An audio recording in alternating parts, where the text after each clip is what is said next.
సాహసాలకు మారుపేరు విజయ నిర్మల. అందుకే ఆమె వెన్నంటే విజయం ఉంది. వాస్తవానికి ఆమె పేరు నిర్మల. అయితే విజయ బ్యానర్లో వరుసగా నటించడం వల్ల ఆమె పేరు విజయ నిర్మలగా మారిపోయింది. బాలకృష్ణుడిగా పాండురంగ మహత్యం ద్వారా విజయ నిర్మల తెరంగేట్రం చేశారు. హీరోయిన్గా తెలుగులో ఆమె మొదటి సినిమా రంగుల రత్నం. బాపు దర్శకత్వం వహించిన సాక్షి చిత్రంలో కృష్ణతో నటించడం ఆమె జీవితాన్ని మలుపు తిప్పింది.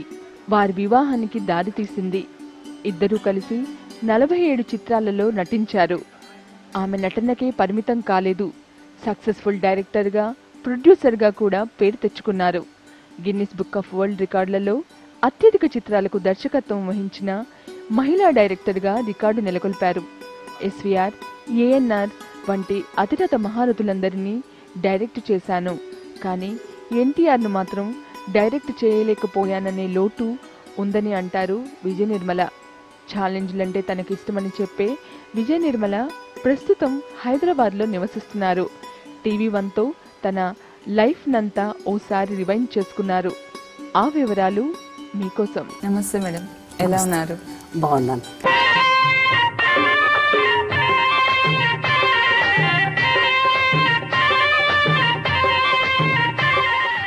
మలయాళంలో తీశారు కదా ఫస్ట్ డైరెక్టర్గా. తీయాల్సి వచ్చిందని అంటే ఆ సబ్జెక్ట్ ఫస్ట్ నాకు చాలా నచ్చింది. అది మలయాళం సబ్జెక్ట్, అది ఒరిజినల్గా మలయాళం సబ్జెక్టు. తెలుగులో చేద్దాం అనుకున్నాను. తెలుగులో చేద్దామని అనుకునేటప్పటికి బడ్జెట్ వేసుకున్నాను. బడ్జెట్ వేసుకుంటే తెలుగులో 6 లక్షలు అవుతుంది, మలయాళంలో 3 lakhs. అంత డిఫరెన్స్ ఉంది. కాస్ట్యూమ్స్ కానీ అంటే మనకు 6 లక్షలు అంటే ఈ రోజున ఒక హీరోయిన్ కాస్ట్యూమ్, ఆ రోజు ఒక మూవీ వచ్చేది. చాలా ఇప్పుడు నగలకే అయిపోతుంది, హీరోయిన్ నగలకే 10 లక్షలు 20 లక్షలు.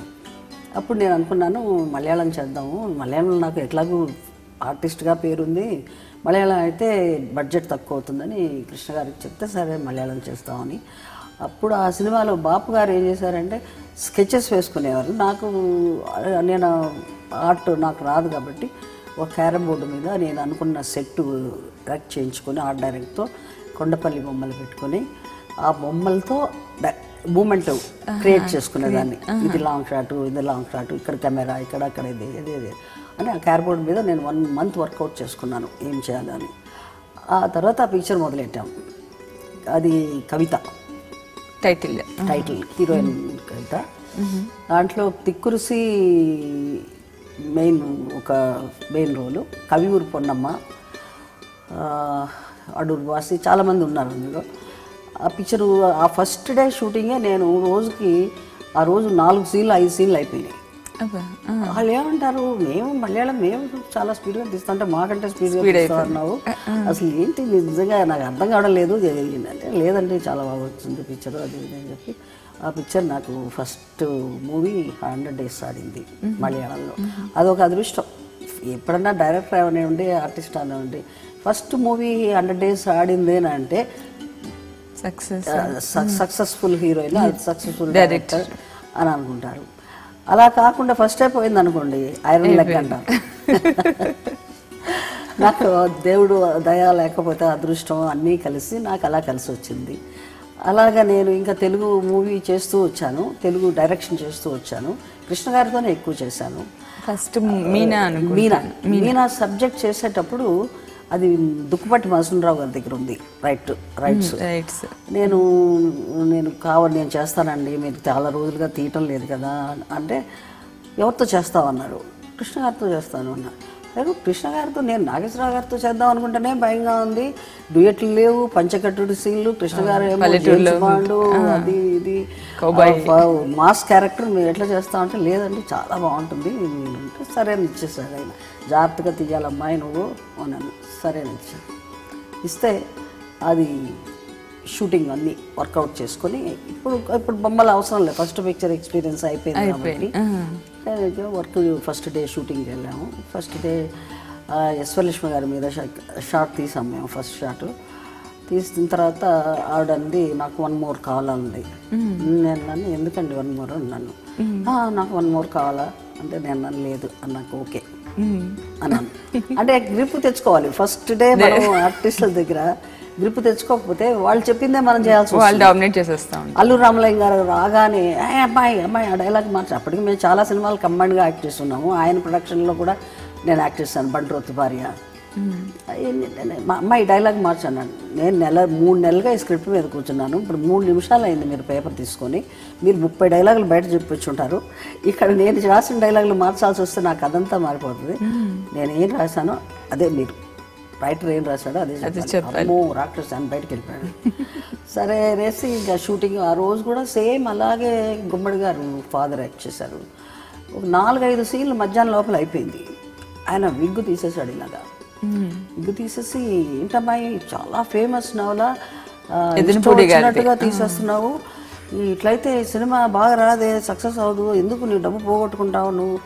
లేదండి అంటే పెద్ద కాస్టింగ్ పిక్చర్. యశ్వలక్ష్మి, గుమ్మడి గారు, సూర్యకాంతం గారు అందరూ, చంద్రకళ అందరూ అనమాట. నేను గుమ్మడి గారితో నేను మధ్యాహ్నం వేరే వర్కౌట్ చేసుకుంటాను సీన్స్, మీరు రేపు పొద్దున మేకప్ లేకుండా రండి, రష్ ప్రింట్ చేసి ఎడిటింగ్ చేసి మీకు చూపిస్తా, మీకు నచ్చితే మేకప్ వేసుకొని లేకపోతే నేను వేరే ఆర్టిస్ట్ దగ్గర పోతాను అన్నాను.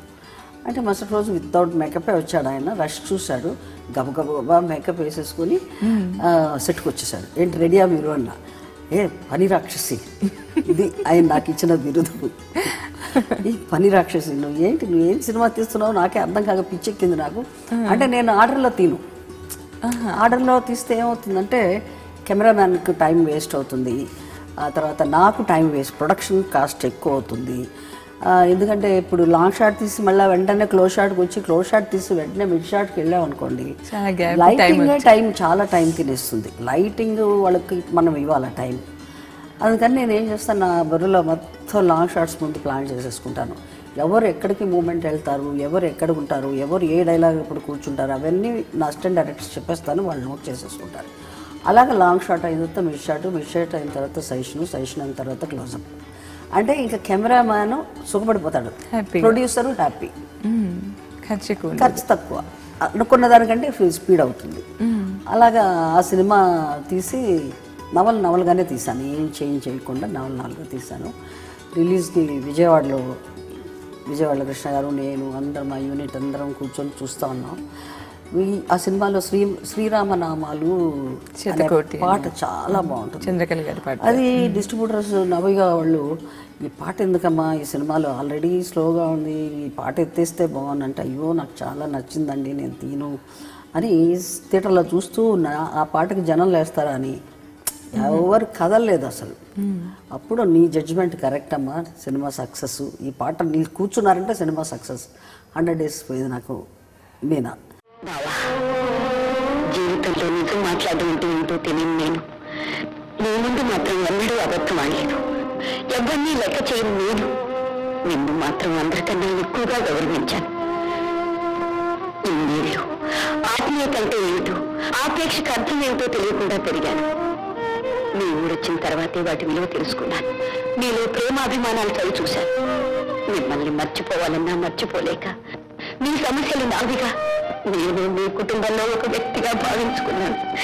నీ పరువు బాధ్యత కొంతైనా తగ్గాలని, అత్తయ్య పిల్లలు సుఖపడాలని ఈ పొలం కొన్నాను. కానీ నిన్ను అవమానించాలన్న అహంకారంతో కాదు.